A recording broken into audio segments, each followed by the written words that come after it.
Hey there, everyone. Welcome to what's really going on here, the PTSD edition. It is child therapist Mister Stu here, and I have been so excited sharing with you what's really going on here and taking a deep dive into the brain of different disorders so that we can understand when kids are showing disruptive symptoms, it's not just bad kids doing bad things because they like to do bad things. There's difficulties in their brain that have to be supported in order to be overcome. Well, today we're going to take a deep dive into the brain of a child with PTSD. And that's an often misunderstood territory, especially in children. As a matter of fact, you might be wondering right now, Mr. Stu, why are we talking about PTSD? Isn't that something soldiers have? And aren't you all about children's mental health? Well, it is true that PTSD is often associated with adults who have been through those extreme situations. But little ones can also encounter difficult events that have a deep effect on them, and that can lead to PTSD. So today we'll talk about PTSD and give a general overview of some common symptoms you might see in individuals with this disorder. Then we'll explore how PTSD uniquely shapes a child's brain and how that can sometimes result in tantrums or other disruptive behaviors that might leave you as a caregiver scratching your head. But don't worry, I'm here to turn some of those questions into light bulbs. So, whether you're a parent, a teacher, or maybe you just have a curious mind and you want to understand more, let's dive into understanding more about PTSD, especially in children. I want to give a brief overview of PTSD and even what it stands for. PTSD stands for post traumatic stress disorder. Let's break all that down. Post meaning after, so after. Traumatic, some traumatic experience, and my definition of trauma is just experiencing something that you can't handle yet. So after you've experienced something you just can't handle yet, post trauma, after this event. Stress, there's some stress that builds up in the brain, and that comes out in all sorts of different ways. You'll see today how cortisol, the stress hormone in the brain, is affected. So after you've experienced this difficult thing that you weren't ready for yet, there is a release in the brain that causes it to be under pressure, under stress. So post-traumatic stress. And then the final word is disorder. So because of this event causing this significant stress on the brain, it's causing disruptive things to happen that are causing disorder in your life, which means that you have a disorder. In children with PTSD, their brain's typical stress response, the way that their brain can deal with and handle and manage that stress, is altered. And that can cause them to relive that traumatic experience through flashbacks or nightmares, and that can lead to severe anxiety and fear. These children might also exhibit a heightened startle response, meaning that small things can cause a big reaction. And it can also lead to what's called hypervigilance, this constant state of alertness where children are always on the lookout for danger. Emotionally, these children might seem detached, like they can't really make connections with other people. It may seem like they're unresponsive, or they might just have difficulty expressing their feelings. And as far as behaviors go, these children might act out the trauma during play that they have. They might have tantrums, or they may display disruptive behaviors, all because their brain is functioning differently and it's under stress, so it's not making good decisions. They might also avoid people or places or activities that remind them of that difficult event. It's important to remember that those are general symptoms and they can present in different ways for different people, and it can look vastly different from one person to another. And it could be that some children seem totally fine after something traumatic happens. And it could be that it seems like some children have an intense response. Some children may seem fine and then later have an intense response. There's no one way that trauma presents itself across different people. So understand that all of these reactions to trauma are appropriate, but some require more supports than others. Let's take a quick moment to remember the neurotypical brain and neurotypical brain functioning so that when we go into the PTSD brain, we've got that shared vocabulary. I'm going to have a brief overview now, but if you haven't taken the time yet to go and watch the neurotypical brain functioning video, the whole explanation, take some time to do that now. Head over and watch the neurotypical brain function video, then come right back here so that you can have a shared vocabulary and a full understanding of what I'm talking about. So let's talk about neurotypical brain functioning. I'm just going to go through it real quick like I have in the past. Neurotypical brain, here it is. You can see that we've got the piece at the bottom, this heart rate monitor piece, that is the brain stem, and it is the brain's autopilot responsible for all of the things that happen automatically.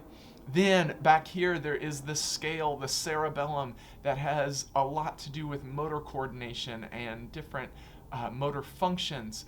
Up here we've got the occipital lobe. It is primarily responsible for processing visual information. Then we have the parietal lobe that's responsible for the senses of touch and taste overlaps into this frontal lobe. This is the part of the brain mostly responsible for executive functions like problem solving, planning ahead, time management. Then in the middle here we have the temporal lobe, responsible mainly for auditory processing, smell processing, memory formation and storing, and this piece here, the amygdala, the brain's smoke detector that goes off anytime it senses fear. We also have our neurotransmitters, dopamine, the reward chemical, serotonin, that chemical that helps you feel like a weighted blanket and helps regulate mood and appetite and sleep. Norepinephrine, the brain's steroid that helps fuel all sorts of things, including that fight, flight, fear response. Then there's GABA, gamma-aminobutyric acid. It's a modulator that helps make sure things don't get too excited. There's glutamate. Glutamate is the chemical that helps form a bunch of connections. Glutamate loves to form connections between different pieces of the brain and loves to help different pieces of the brain all communicate with each other. And then finally there is cortisol, the brain's stress hormone. You'll see how this one and others are a bit out of whack in those individuals with PTSD. Let's talk now about the symptoms of PTSD, because many times people will hear that their child has had a nightmare and they'll assume that that means that their child has PTSD, or their child will go through something that they assume was traumatic for the child, and they'll just assume that that must mean that the child is going to have PTSD. But as with all the other disorders, remember, it's not just one thing. There's not just one criteria. There are all sorts of criteria that have to be met. As a matter of fact, PTSD is a pretty complicated one as far as understanding what qualifications must be met in order for someone to be diagnosed with PTSD. According to the DSM-5, and if you've watched the other videos, you know that's the Diagnostic Statistical Manual for Mental Health Disorders, 5th edition. It's the book that mental health practitioners use to diagnose people with various disorders. And according to the DSM-5, post-traumatic stress disorder, or PTSD, there are symptoms grouped into 4 main categories. The 4 categories are re-experiencing symptoms, avoidance symptoms, cognition and mood symptoms, and arousal reactivity symptoms. So there's those 4 different categories, and I'll go into detail about what those 4 categories are. But keep in mind that while I'm talking about those 4 categories, in order for an adult to be diagnosed with PTSD, they have to be showing for at least 1 month, at least 1 re-experiencing symptom, at least 1 avoidance symptom, at least 2 arousal and reactivity symptoms, and at least 2 cognition and mood symptoms. That's a minimum of 6 symptoms that must be met in order for someone to qualify with being diagnosed with PTSD. So that's the cutoff for anyone age 7 and up. For children age 6 years and younger to be diagnosed with PTSD, it requires at least 1 re-experiencing symptom, at least 1 avoidance symptom, and at least 2 arousal and reactivity symptoms. That's a minimum of 4 symptoms. So just one thing doesn't mean that a child or anyone has PTSD. They have to have at least 4 symptoms if they're 6 years and younger, and they have to have at least 6 symptoms if they're 7 years old or older. Do you see now it's about more than just having a nightmare? Let's talk about those re-experiencing symptoms. In both children and adults, it's required that they have at least 1 of these symptoms for at least 1 month or longer. A re-experiencing symptom is something that's associated with that traumatic event, and it begins after the event occurs. Some of these symptoms can include recurrent or involuntary or distressing memories of the traumatic event that they just pop in and it's difficult to get them to go away. Recurrent distressing dreams related to the event, not just one dream one time, but recurrent dreams about the event. Dissociative reactions like flashbacks, where it almost feels to the person like the traumatic event is reoccurring, or intense or prolonged psychological distress, or if someone can notice that there's a physiological reaction, that there is just a response in the body to cues that symbolize or resemble an aspect of the traumatic event. So that's those intrusive re-experiencing symptoms, and at least 1 of those has to be present for at least 1 month in order for someone to be diagnosed with PTSD. Then there are the avoidance symptoms. In children ages 6 years and younger, there has to be at least 1 avoidance symptom. In adults, there also has to be at least 1 avoidance symptom. In both cases, it has to be happening for at least a month after the event. This is a persistent effort to avoid anything associated with the trauma. It could be avoidance or effort given to avoid distressing memories or thoughts or feelings about things that are related to the event. Or maybe external reminders like people, places, conversations, activities, objects, situations that cause the person to reflect on the traumatic event. It can be avoidance of those things. So there has to be avoidance. There has to be at least 1 of the re-experiencing symptoms and at least 1 of the avoidance symptoms for at least a month. Then there's some negative alterations that can happen in cognitive processing and thinking and in mood, and those things are associated with the traumatic event. In people at least 7 years old and older, at least 2 of these things have to be present for them to be diagnosed with PTSD. This could come out as an inability to remember an important aspect of the trauma. This is called dissociative amnesia, where the person actually forgets different, especially very intense parts of the trauma. It could be that they have persistent and exaggerated negative beliefs, either about themselves, about other people, or about the world in general. It could be that they have persistent or altered cognitions and thoughts about the cause or consequences of the trauma. And that can lead to either self blame or blaming other people for this event that took place. It could be that they're just in a constant negative emotional state, either constantly afraid, constantly sad, constantly angry. They can show diminished interest or participation in activities that they used to really enjoy. There could be some feelings of detachment or feeling disconnected or estranged from other people. And just a persistent inability to experience positive emotions. So, there has to be at least some re-experiencing, at least some avoidance, and at least some cognitive and mood symptoms for at least a month if the person is at least 7 years old or older. It's not just about one thing, and it's not just about bad dreams. And then finally, in both children age 6 and younger and adults, those people age 7 and older in this disorder, have to have at least 2 of these arousal reactivity symptoms that are associated with the traumatic event. Now let's talk about the arousal and reactivity symptoms. In both adults and children, there have to be at least 2 of these symptoms present for at least a month for someone to be diagnosed with PTSD.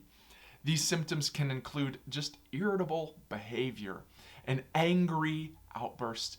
This is typically expressed as either verbal or physical aggression directed toward other people or towards property or objects.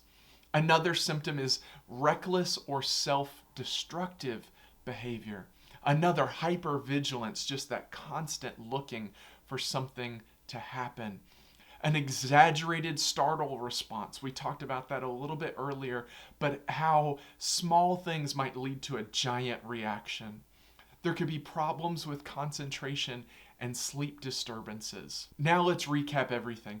The DSM-5 breaks PTSD into 2 different groups: children age 6 and under and everybody else. In children age 6 and under, there has to be at least 1 re-experiencing symptom, at least 1 avoidance symptom, and at least 2 arousal and reactivity symptoms for at least 1 month.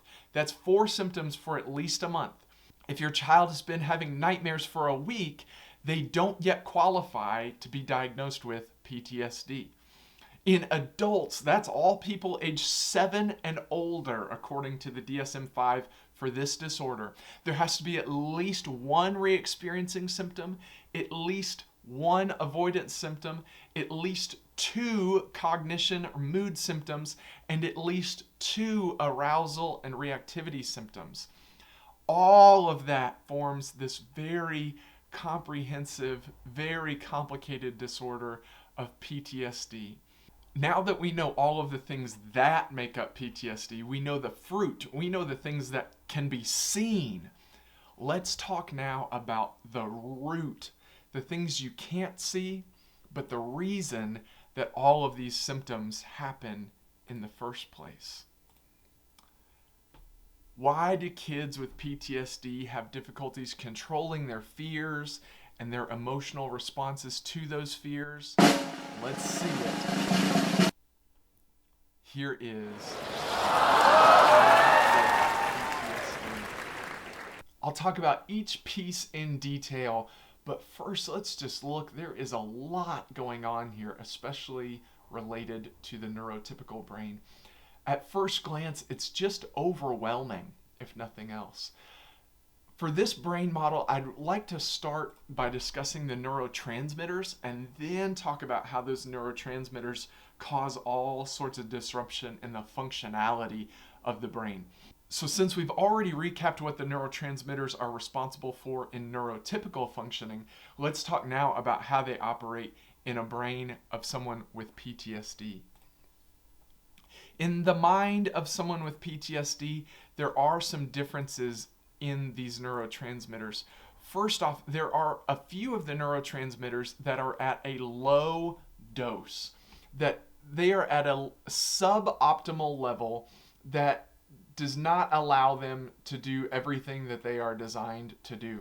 These three main neurotransmitters are dopamine. Because dopamine is low, it is the brain's pleasure chemical, the chemical responsible for making us feel good. Because dopamine is decreased, it's hard for these individuals to feel pleasure, to feel positive about different things, even if it's things that used to bring a lot of joy, a lot of pleasure to them. Next is a decrease in serotonin. Serotonin is the brain's weighted comfort blanket and helps regulate sleep and mood and appetite.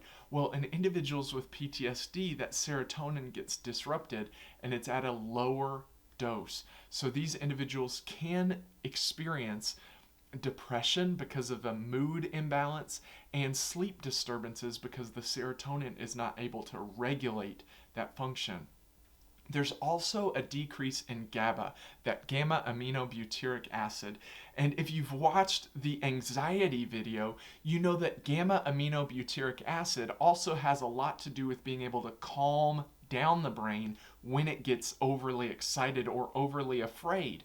Because in individuals with PTSD, that GABA is decreased, it's harder for them to regulate when they are feeling their fear response. Those are some of the chemicals that are at a low level or a suboptimal level. Let's talk now about some of the chemicals that are at a heightened level. There are two chemicals in the brain of people with PTSD that are at a raised level. One is cortisol. That's the brain's stress hormone. And an increase in cortisol creates an overactive fight or flight response. It also can lead to what's called chronic stress. Basically, stress is the brain feeling under pressure. Because of an increased amount of cortisol, the brain can have an overactive fight or flight response. Imagine if you're already worried about something and then something else comes along, you're going to have a greater response to that. Well, because cortisol is already high, the brain is already under stress, so it's more likely to snap back and have that overactive fight or flight that can come out in mood dysfunction because the person is feeling under stress constantly. This can also lead to a condition called chronic stress, where the brain actually doesn't know how to function unless it's under stress. In individuals with PTSD, feeling calm and relaxed can actually feel very scary and unpredictable because the brain is so used to being under stress for so long. Another chemical that is at a heightened level in individuals with PTSD is the neurotransmitter norepinephrine. Norepinephrine is that brain's steroid, and because it's at a heightened level in individuals with PTSD, it can lead to vigilance or hypervigilance, where the person is constantly on the lookout for something bad to happen. This also leads to that overactive fight or flight response by fueling the amygdala, and because GABA is decreased in these individuals, it's harder for them to calm down once they do experience that fight or flight response. You can see that this is much more chaotic than just, oh, something difficult happened, and now they're having nightmares about it. There's a lot going on in the brain. Let's identify now how those neurotransmitter changes affect the functioning of the brain. Let's go down here to our brainstem. You can see in individuals with PTSD, this brainstem looks different. In a neurotypical brain function, it's that normal heart rate monitor that's just beeping all nice. In the brain with PTSD, as in the brain with anxiety disorders, the brainstem is at a heightened state of arousal, meaning that this autopilot causes things to work faster and harder than they should be working. Because the brainstem is also responsible for digestion, and that digestion is at an increased rate, so it can make the stomach feel like it's turning. Over here, you can see our cerebellum friend that should be all in balance is feeling wonky. They are stumbling all over the place. Why? Because those neurotransmitters that help to regulate things like GABA, are at a decreased level. Serotonin is at a decreased level. And so while it should be able to regulate, the cerebellum is not able to do that. That can lead to a sense of vertigo in individuals with PTSD. You can see back here that the occipital lobe, which is responsible for visual processing, as in individuals with anxiety disorders, individuals with PTSD, this occipital lobe almost turns into a microscope, like it's looking for something bad to happen. Then I want to skip over here to the frontal lobe before I come back to the parietal lobe and the temporal lobe. But here, you can see that the frontal lobe is acting at a sloth's pace. That the frontal lobe, yes, it's there, and yes, it's online, but it's not really functioning at an optimal level. It's moving a little bit slower, and the reason for that is because of that heightened fight or flight response. If you watch the video about anxiety disorders, you know that when the fight or flight response goes off, the frontal lobe is less active. Well, the same is true in individuals with PTSD. As their heightened fight or flight response goes off, or as they're under chronic stress, that frontal lobe just starts to work slower and it's not at its optimal functioning. Let's talk now about the amygdala, then we'll come back to the parietal lobe and the temporal lobe. This is the main difference in understanding PTSD versus other anxiety disorders. In other anxiety disorders, the heightened amygdala activity is due to neurotransmitter dysfunction, due to a chemical imbalance. In PTSD, there's also some of that chemical imbalance, but the amygdala has been trained. It's not only a chemical imbalance, it's a chemical imbalance plus this slobbering dog. Maybe you remember from a psychology class Pavlov's dog, that Pavlov would give the dog a steak and ring a bell and the dog would slobber. And over time, Pavlov kept giving the dog a steak and ringing the bell and the dog would slobber. And then eventually Pavlov could just ring the bell and the dog would slobber. That's how the amygdala works in the brain of someone with PTSD. They heard a sound, experienced something traumatic, their fear response went off. They heard a sound, they experienced something traumatic, their fear response went off. Well, then what can happen if that sound or that traumatic experience is intense, then just hearing the sound will cause the fear response to go off and you can skip experiencing the traumatic event. It's just the sound causes that fear response, that fight or flight response to go off. That's the main difference between PTSD and anxiety disorders.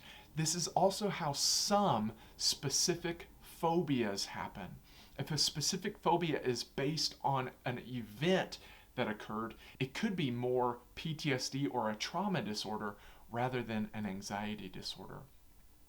Now let's look at this chaos that's happening in the middle of the brain between the parietal lobe, the temporal lobe, the frontal lobe, and the amygdala. Now I want to zoom in and talk about some of this dysfunction that is happening between the parietal lobe, the frontal lobe, and the temporal lobe, along with the amygdala.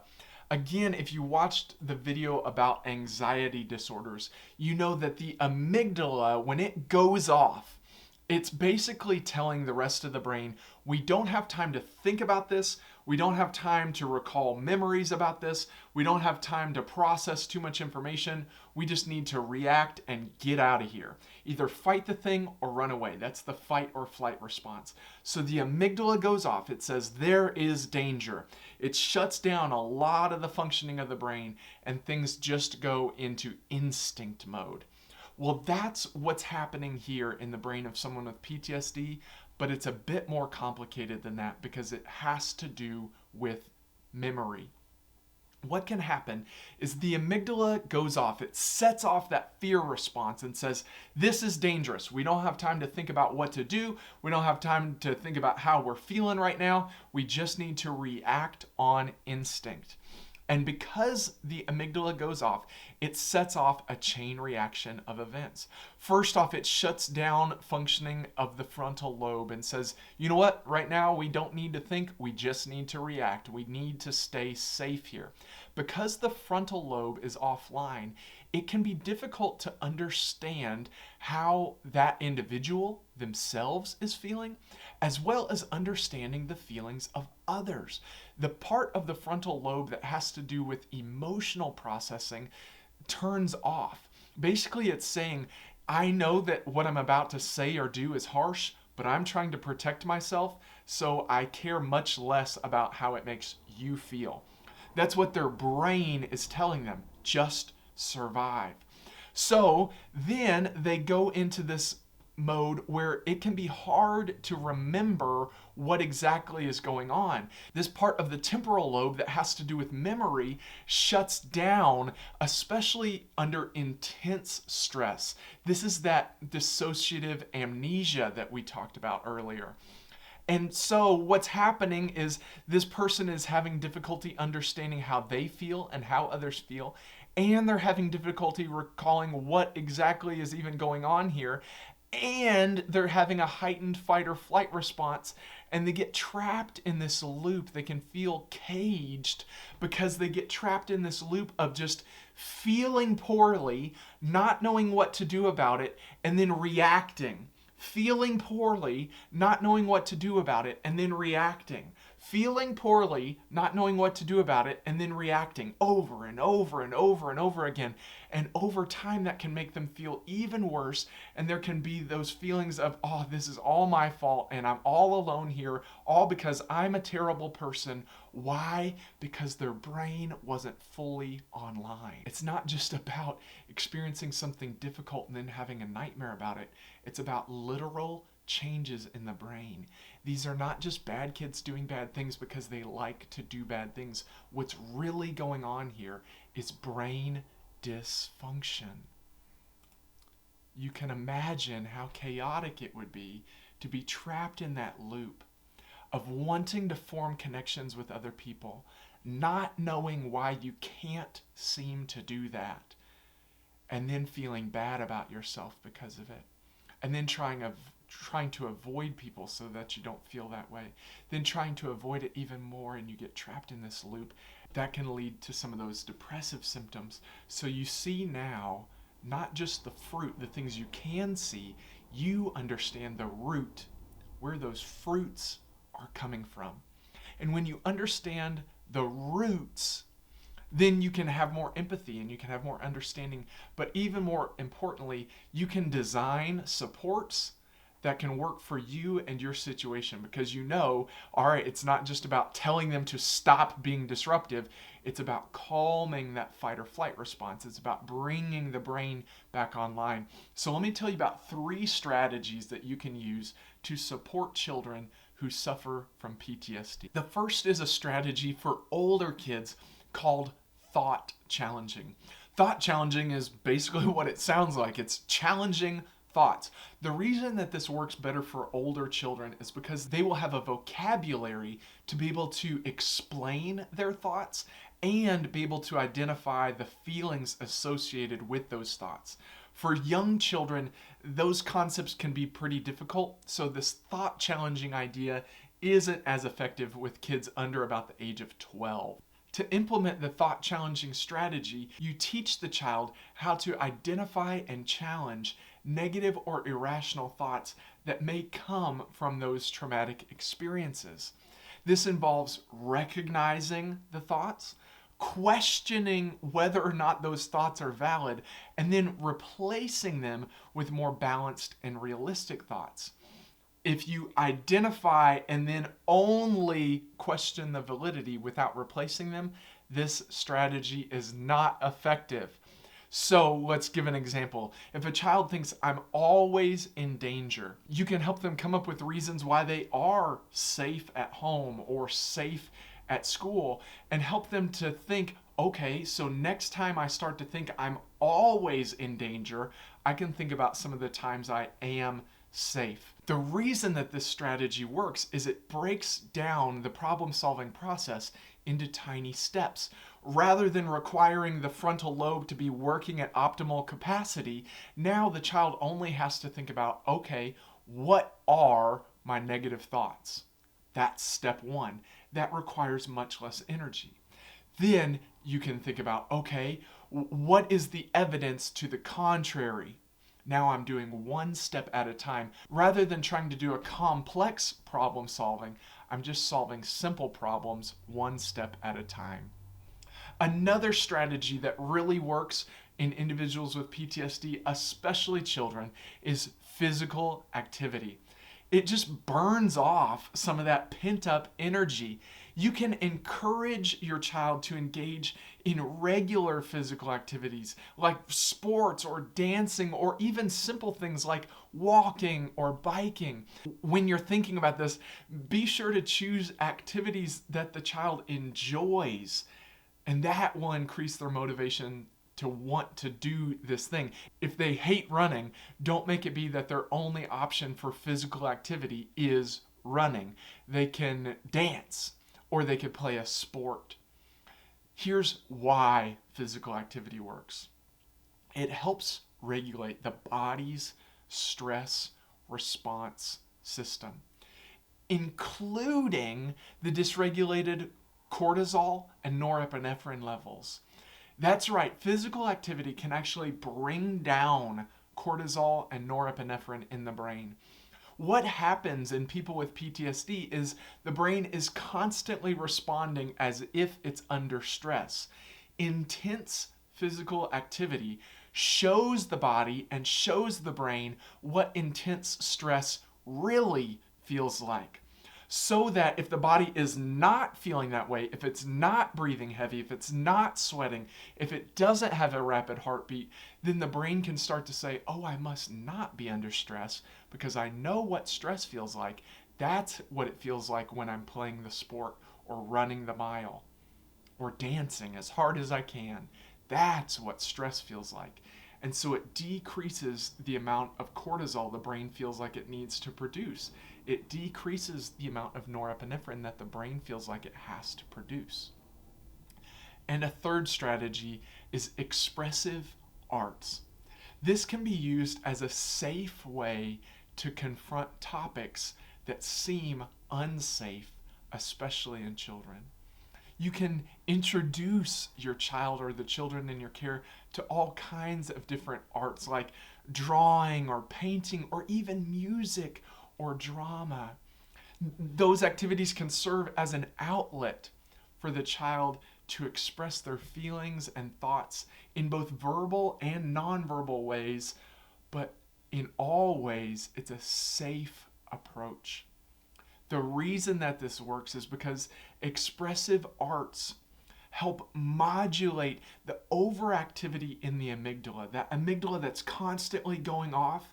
Because art brings in so much of the brain, it helps calm down the amygdala, and it calms down that heightened fight, flight, fear response, and can actually engage with more of the memory from the experience as you engage different senses through creative expression. Children can process their trauma and their emotions in a way that they are in control of. I know that this crayon is not going to get out of control as long as it's in my hand. And that can lessen their fear response and allow them to engage more with the traumatic experience and deal with the trauma because they're approaching it in such a safe way. You can see now what's really going on here with PTSD. In children that are experiencing tantrums or difficulty making connections, it's not just bad kids doing bad things because they like to do bad things. There's actual brain dysfunction. And because you cared enough to understand that dysfunction, you can now implement support strategies that help your child regain control. That'll be building a stronger relationship between you and your child as they see that you are there through the good times, the tough times, and everything in between. And you'll be setting them up for success as you help them re-regulate and understand and take back control of that overactive, stressed out mind. Hopefully you'll check out more of the What's Really Going On Here series. And as always, like, subscribe to Mister Stu TV Parents, Mister Stu TV, and everywhere across social media at Mister Stu TV. I'll be back again very soon. Till then, spread the word, share the love. Bye-bye.